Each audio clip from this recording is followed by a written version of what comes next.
जो वरदान बाइबल में है, जिस वरदान को प्रभु यीशु मसीह ने या चेलों ने इस्तेमाल किया है, वो वरदान सही ही है। हालेलुया।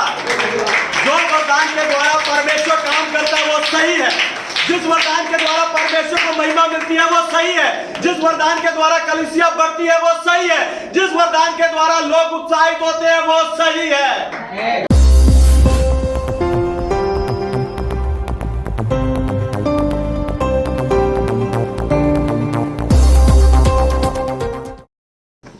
हालेलुया। तो आइए आज के वचन में चले, पवित्र शास्त्र बाइबल से आज का संदेश सुने। आज का संदेश है अपने वरदान को चमकाना। अपने वरदान को चमकाना। वैसा निकालिए दूसरा तीमुथियुस की पत्री और उसका 1 अध्याय 6 वचन। 2 तीमुथी चैप्टर 1 वर्स 6।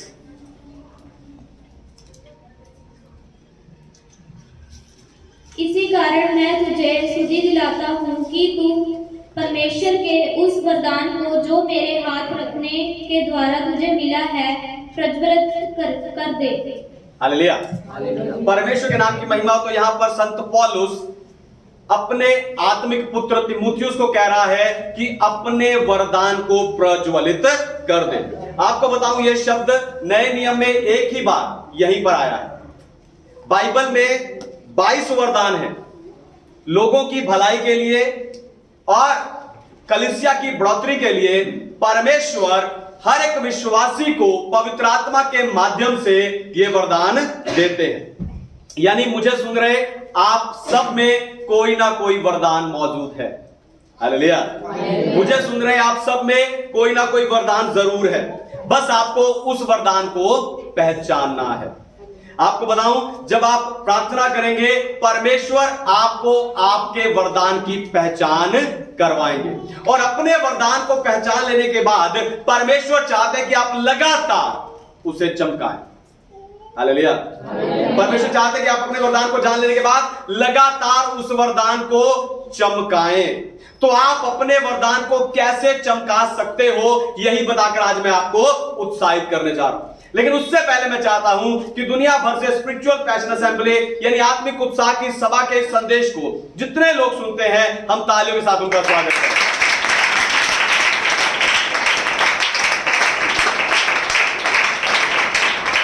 हालेलुया।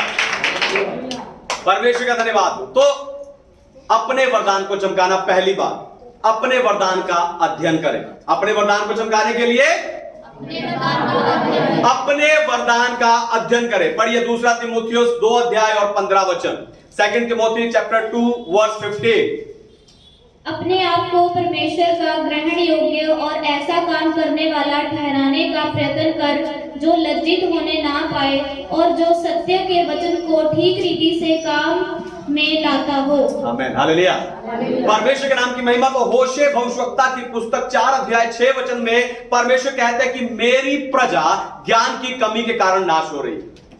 आज विश्वासियों के वरदान ठंडे पड़े हैं या बुझे हुए हैं, या विश्वासी आज अपने वरदान को सही तरीके से इस्तेमाल नहीं कर पा रहे क्योंकि उनके पास अपने वरदान का ज्ञान नहीं है। हालेलुया।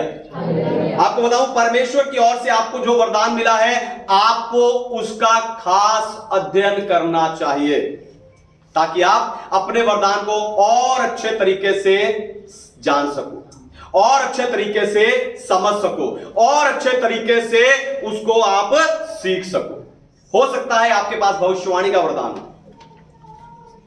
तो पुराने नियम में और नए नियम में हर एक भविष्यवाणी को अंडरलाइन कर लो और फिर उस भविष्यवाणियों पर मनन करो कि यह भविष्यवाणी क्यों हुई, कि यह उस समय जब यह भविष्यवाणी हुई क्या हालात थे, कि परमेश्वर इस भविष्यवाणी के द्वारा मुझे क्या सिखाना चाहते हैं। हो सकता है आपके पास आराधना का वरदान हो, तो आप अपनी बाइबल उठाओ, उसमें जितने स्तुति आराधना के वचन है उन सबको लिख लो और उन सब पे मनन करो। हो सकता है आपके पास चंगाई का वरदान हो, तो आपको जो बीमार मिले उसके लिए प्रार्थना करो। मैं भी ऐसा ही करता हूं। जब मैं बाइबल पढ़ता हूं मैं हमेशा अपने साथ पेंसिल रखता हूं और जहां मुझे उत्साह शब्द मिलता मैं अंडरलाइन कर लेता हूं और उससे पर मैं मनन करता हूं। हालेलुया, हालेलुया, है ना। हो सकता है कि आपके पास जो वरदान है हो सकता है वो प्रज्वलित ना हो, तो आपको क्या करना है? आपको भी वचन पर मनन करना है। हालेलुया। अपने वरदान से रिलेटेड स्टडी करने के लिए, अपने वरदान से रिलेटेड, अपने वरदान से मिलते हुए वचनों पर आपको मनन करना है, क्योंकि जब आप परमेश्वर के वचन पर मनन करेंगे तब पवित्र आत्मा आपके अंदर उस वरदान को चमकाएंगे। हालेलुया। वचन की आग आपके अंदर पड़े वरदान को धधकाएगी और उसे प्रज्वलित करेगी। हालेलुया। दूसरी बात, अपने वरदान को चमकाने के लिए अलग रहो। अपने वरदान को चमकाने के लिए अलग रहो। पढ़िए दूसरा कुरिन्थियों अध्याय 6 वचन 17, 2 Corinthians chapter 6 verse 17। इसलिए प्रभु कहता है, उनके बीच में से निकलो और अलग रहो और अशुद्ध वस्तु को मत छुओ, तो मैं तुम्हें ग्रहण करूंगा। हालेलुया। परमेश्वर के नाम की महिमा हो। तो अपने वरदान को चमकाने के लिए आपको उन लोगों से अलग रहना, ध्यान से सुनिए, अपने वरदान को चमकाने के लिए आपको उन लोगों से अलग रहना है जो आपके वरदान पर विश्वास नहीं रखते। हालेलुया। जैसे कई लोग अन्य भाषा के वरदान पर विश्वास नहीं रखते। आपको बताऊं, पिछले शनिवार मुझे एक भाई ने व्हाट्सएप पर एक वॉइस मैसेज भेजा और पूछा कि पास्टर जी, कुछ लोग बोल रहे हैं कि चर्च में अन्य भाषा नहीं बोलना चाहिए, आप बताइए क्या वो सही कह रहे हैं? मैंने उस भाई को सबसे पहली बात ये बोली कि ऐसे लोगों से अलग रहो, और दूसरी ये कि पहला कुरिन्थियों 14 अध्याय 39 वचन में संत पौलुस कहता है कि किसी को अन्य भाषा बोलने से मना ना करो। हालेलुया। आपको बताऊं, अगर आप ऐसे लोगों के साथ रहेंगे जो आपके वरदान पर विश्वास नहीं रखते, तो उनकी बातें आपके वरदान को ठंडा कर देंगी। सच्चाई है। मैं ऐसे बहुत से लोगों को जानता हूं जिनके अपने पास्टर ने, जिनके अपने चर्च के लोगों ने, जिनके अपने विश्वासी दोस्तों ने उन्हें निरुत्साहित करके और उनके विरुद्ध में बातें करके, उन्हें नीचा दिखा के उनके वरदान को ठंडा कर दिया है। हालेलुया। अब कोई कह सकता है, पास्टर जी मैं अलग तो हो जाऊंगा, पर अगर मैं सच में गलत हुआ तो? ध्यान से सुनिए, जो वरदान बाइबल में है, जिस वरदान को प्रभु यीशु मसीह ने या चेलों ने इस्तेमाल किया है, वो वरदान सही ही है। हालेलुया। जो वरदान के द्वारा परमेश्वर काम करता है वो सही है। जिस वरदान के द्वारा परमेश्वर को महिमा मिलती है वो सही है। जिस वरदान के द्वारा कलीसिया बढ़ती है वो सही है। जिस वरदान के द्वारा लोग उत्साहित होते हैं वो सही है। सही है। अपने वरदान को चमकाने के लिए तीसरी बात, अनुकरण करें। अपने वरदान को चमकाने के लिए अनुकरण करें। पढ़िए पहला कुरिन्थियों अध्याय 11 वचन 1, 1 Corinthians chapter 11 verse 1। तुम मेरी सी चाल चलो जैसा मैं मसीह की सी चाल चलता हूँ। हालेलुया, हालेलुया, परमेश्वर के नाम की महिमा हो। तो अपने वरदान को चमकाने के लिए आपको उन लोगों का अनुकरण करना है जिनके पास आपका वरदान है। इजराइल के इतिहास में सबसे प्रसिद्ध भविष्यवक्ताओं में से एक है एलिया, और एलीशा उसका चेला है। एलीशा एलिया में काम करने वाले अभिषेक का, वरदान का और आत्मा का दुगना आत्मा चाहता था, और उस दुगने मसा को पाने के लिए वो एलिया के करीब रहता। उसके करीब रहने के लिए वो क्या करता था पता है किसी को? एलिया के हाथ धुलवाता था। हालेलुया।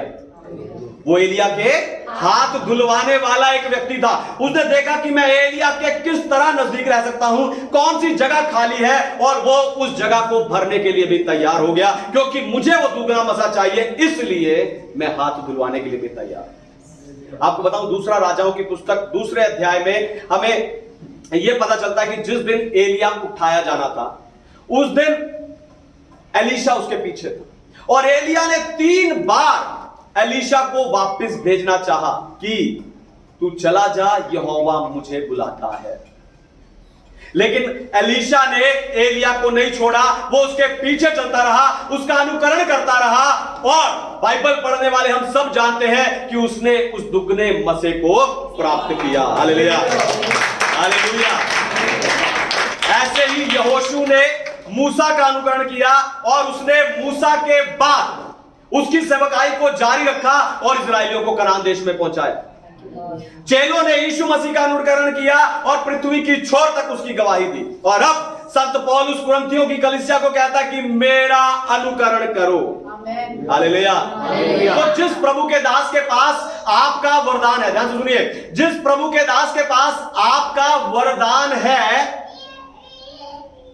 आपको चाहिए कि आप उत्साह पूर्वक उसका अनुकरण करें। हालेलुया। जिस प्रभु के दास के पास आपका वरदान है, आपको चाहिए कि उत्साह पूर्वक उनका अनुकरण करें। उन्हें देखकर सीखो कि वो उस वरदान को कैसे इस्तेमाल करते हैं। हालेलुया। उन्हें देखकर सीखो कि वो उस वरदान को कैसे इस्तेमाल करते हैं। उस वरदान पर उनकी शिक्षाओं को सुनो, और सबसे जरूरी बात, उनके जैसी गलती ना करो। हालेलुया। उनकी गलतियों को ना दोहराना। पास्टर जी, आप तो कंफ्यूज कर रहे हो। हालेलुया। एक आप कह रहे हो उनका अनुकरण करना, फिर आप कह रहे हो कि उनकी गलतियों को नहीं दोहराना। ध्यान से सुनिए, मैं आपको वरदान का अनुकरण करने के लिए कह रहा हूं, लोगों की गलतियों का नहीं। जिनके पास वरदान है वो भी गलत हो सकते हैं। एक और कंफ्यूजन, मजा आ रहा है मुझे आज कंफ्यूज करके। हालेलुया। जिनके पास वरदान है वो भी गलत हो सकते हैं। ध्यान से सुनिए, परमेश्वर कभी भी वरदान वापस नहीं लेता। एक बार जो वरदान परमेश्वर ने दे दिया, वो वरदान वो कभी वापस नहीं लेता, पर हां, उसको इस्तेमाल करने का अभिषेक वो वापस ले लेते हैं। हालेलुया। जो वरदान पहले इतने बड़े प्रभाव के साथ इस्तेमाल होता था, अब वो उतने बड़े प्रभाव के साथ इस्तेमाल नहीं होगा। इसलिए मैं आपको कह रहा हूं कि उनकी गलतियों को नहीं दोहराना। हालेलुया। चौथी और आखिरी बात, अपने वरदान को चमकाने के लिए चौथी और आखिरी बात है निवेश करना। अपने वरदान को चमकाने के लिए आपको निवेश करना। सारे बोले निवेश करना। पढ़िए 1 कुरिन्थियों अध्याय 15 वचन 58, 1 Corinthians chapter 15 verse 58।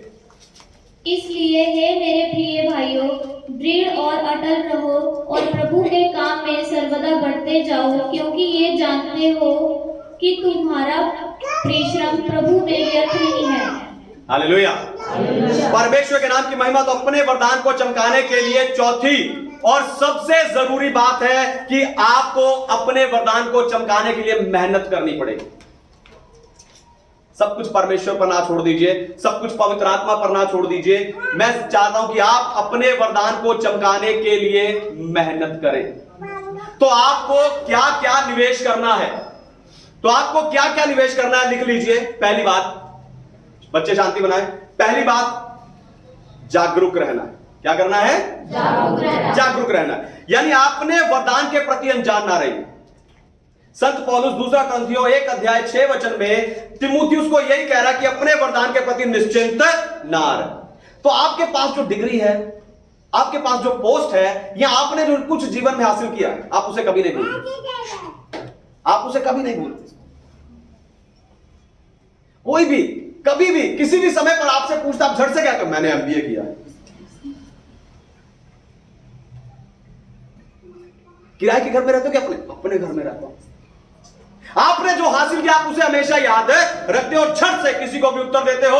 उसी तरह आपको चाहिए कि आप अपने वरदान के प्रति भी, ध्यान से सुनिए, आप अपने वरदान के प्रति हर समय जागरूक रहना है कि मेरे पास ये वरदान है। हालेलुया। तब आपका वरदान चमकेगा। दूसरी बात, अपने वरदान को समय देना है। किस चीज का निवेश करना है? समय का निवेश करना। अगर आप अपने वरदान को चमकाना चाहते हैं तो आपको अपने वरदान को समय देना होगा। हालेलुया। समय देना होगा। उसके बारे में जानने के लिए, उसके बारे में पढ़ने के लिए, उसके बारे में सीखने के लिए आपको हर रोज समय निकालना है। हालेलुया। हर रोज समय निकालना है, क्योंकि आपका समय बताता है कि आप उस चीज को कितना मूल्यवान समझते हैं। हालेलुया। आपका समय बताता है कि आप उस चीज को कितना मूल्यवान समझते हैं। तीसरा निवेश करना है प्रार्थना। तीसरा है प्रार्थना। मैं जानता हूं आप सब लोग प्रार्थना करते हैं, पर माफ करना, आपकी रोज की साधारण प्रार्थना आपके वरदान को नहीं चमकाएगी। इसलिए जब आप प्रार्थना में बैठते हो तो कुछ समय अलग करके खास रूप से अपने वरदान के लिए प्रार्थना करना है कि परमेश्वर मेरे इस वरदान को चमका दीजिए, मेरे इस वरदान को द्वारा काम कीजिए, या ये वरदान मुझ में से काम करे, मेरे देखने के द्वारा, मेरे बोलने के द्वारा, मेरे हाथ रखने के द्वारा ये वरदान काम करे। हालेलुया। चौथी और आखिरी निवेश है इस्तेमाल करना। चौथा और आखिरी निवेश है इस्तेमाल करना। किसी के पास बहुत धन है, लेकिन अगर वो किसी में कहीं पर उसको निवेश नहीं करता तो क्या हो जाएगा? खत्म हो जाएगा। उड़ाऊ पुत्र सब कुछ लेकर गया, कहीं निवेश नहीं किया, क्या हो गया? तो आपको भी क्या करना है? इस्तेमाल करना है। हालेलुया। तो जब तक आप अपने वरदान को इस्तेमाल नहीं करोगे तब तक वो चमकेगा नहीं। दोबारा सुनिए, ध्यान से सुनिए, जब तक आप अपने वरदान को इस्तेमाल नहीं करेंगे तब तक वो चमकेगा नहीं। कहावत भी है, practice make a man perfect, यानी अभ्यास करने वाला ही सफल होता है। अगर आपके पास अन्य भाषा का वरदान है तो अन्य भाषा बोलते रहिए। अगर आपके पास चंगाई का वरदान है तो बीमारों के लिए प्रार्थना कीजिए। अगर आपके पास भविष्यवाणी का वरदान है तो भविष्यवाणी कीजिए। अगर आपके पास दान देने का वरदान है तो दान देते रहिए। अगर आपके पास विश्वास का वरदान है, विश्वास करते रहिए और करते रहिए, इस्तेमाल करते रहिए, अभ्यास करते रहिए, अभ्यास करते रहिए, और आपका वरदान चमकेगा, वो प्रज्वलित होगा, चमकेगा यीशु मसीह के नाम में।